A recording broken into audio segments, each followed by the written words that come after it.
2014 it was 205 lakh crore, and now 49 in 2014.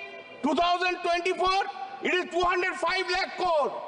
देश आगे बढ़ रहा है, भारी में बढ़ रहा है, कंधा बहुत भारी हो गया, बढ़ रहा है. According to Trading Economic Global Markov models and analysis, expectations, government debt in GDP in India is expected to reach 88% of GDP by the end of 2024-25 fiscal. External debt in India increased to 6.8 to 300 USD million in the second quarter 2024 from 6,63,800 USD million in the first quarter of 2024. But the gap in loan growth and deposit growth, SBI continues to lose market share in deposits over the years. Now the question is, how much is the interest rate on borrowing? Whether it will be funded, what will be the guaranteed return of investment, and what will happen if SBI fails to repay on time? RBI is informed that rupees 3,207 crore was lost because of 5,082,000 cases of cyber fraud. He was talking about cyber fraud. Cyber fraud between 2024 financial years. Sir, who suffers for them? Who? Not the rich people. Only the poor people, middle class people. They are the sufferer for the cyber fraud. Sorry, till today, the government, the central government, and its mechanism, whether it's the CBI, whether it's the ED, whether whatever the instrument is, could not detect anyone. Very unfortunate. This is the fraud of cyber crime. Sir, the number of cyber fraud incidents has increased from 75,800 cases in 2023 to 292,800 in 2024. Just take it. That means more than 2 lakh cases have been increased only in a year. What is going to be happening in 2025? UP is number 1. Today I was hearing a speech. I don't know whether the Honorable Prime Minister was giving this speech today or not. I was in the television. He was talking about the cyber crime. I will request the Honorable Prime Minister, save this country from the cyber crime. Take an effective step. सिर्फ बातों में कुछ नहीं होता है, काम करना पड़ता है. काम कीजिए, कुछ तो काम कीजिए. The real growth in an economy is built on bank credit to go large industries and infrastructure projects. Deposit mobilization has been lagging credit growth of some time now. As of August 23, 2000, credit offtake in the Indian banking sector was rupees 169.5 lakhs crore, a 62% increase from December 23, and because bank dues stood at 2001. According to the latest RBI data, over the past decade, the share of public sector banks has dropped from more than 75% in 2012 to less than 60% of the overall system. So there is a need of top priority cyber security issue to check financial fraud. And IT management advanced system for fraud detection is a must for building robust cyber security measures. Strict regulatory compliance to adherence to stringent regulation for data privacy of customers and industry-specific laws like anti-money laundering practice.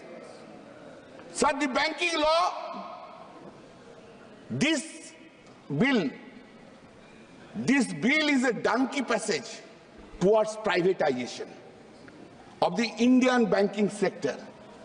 Prima facie is to improve bank guarantee and investor protection, but actually a slow pace for selling targets its minimum holding in public sector banks from 51% to 26%.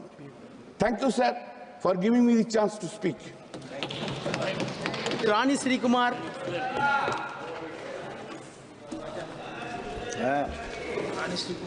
Honorable Speaker, sir, Before I start talking about this bill, I would like to remind this House that it was Dr. Annal Ambedkar who laid the foundations of the Reserve Bank of India through his work, The Problems of Rupee. It was based on his recommendations that the Hilton Young Commission proposed the establishment of the Reserve Bank of India. Annal Ambedkar proposed the establishment of the RBI so as to establish a better banking system to ensure better economy and well-being of the citizens of this country. But the BJP-led NDA government has been acting contrarily to the vision of Annal Dr. Ambedkar. This proposed bill aims to amend the Reserve Bank of India Act 1934, Reserve Banking Regulation Act 1949, State Bank of India Act 1955, Banking Companies Act 1970, Banking Companies Act 1980. The proposed amendment act aims to increase the number of nominees from 1 to 4 nominees per account. It has increased the tenure of directors of cooperative banks from 8 years to 10 years. It has allowed the directors of central cooperative banks to serve in state cooperative banks also. This bill enables the transfer of unclaimed dividend shares, interest or redemption of bonds to IEPF when they remain unclaimed for 7 consecutive years. This bill allows individuals to claim, transfer or refunds from IEPF. This bill has redefined the term substantial interest by increasing the threshold share from 5 lakhs to 2 crores. There are certain concerns with this bill, especially the idea of dual membership and the extent that tenure poses a serious threat of consolidation of power under some individuals, and also allowing the directors of central cooperative banks to serve in the state cooperative board is a clear encroachment of the independent identity of the state cooperative banks. This is one another attempt by the BJP to make the state as a local body or as a municipality. It is against the spirit of cooperative movement. The bill omits any mention of the privatization of public sector banks, a central aspect of the government's reform agenda. Despite Finance Minister's 2021-22 budget announcement to privatize 2 PSBs alongside IDBI Bank, the bill fails to address this issue, leaving the future of PSB ownership uncertain. The bill overlooks critical digital safeguards despite the growing role of digital banking. As financial services move online, cybersecurity, data privacy, fraud prevention become urgent concerns, yet the bill fails to address these adequately. Additionally, the bill does not establish clear regulations on consumer data protection, increasing the risk of breaches and misuse. Without specific measures for digital fraud, which is more sophisticated than traditional forms, the sector remains vulnerable.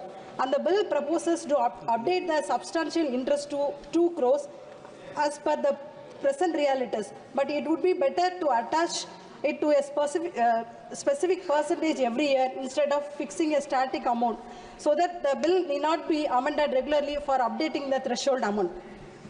In addition to this, I would like to address certain serious issues in the banking sectors. NPAs. There is always an accusation against the UPA government by the NDA government that the non-performing assets were higher.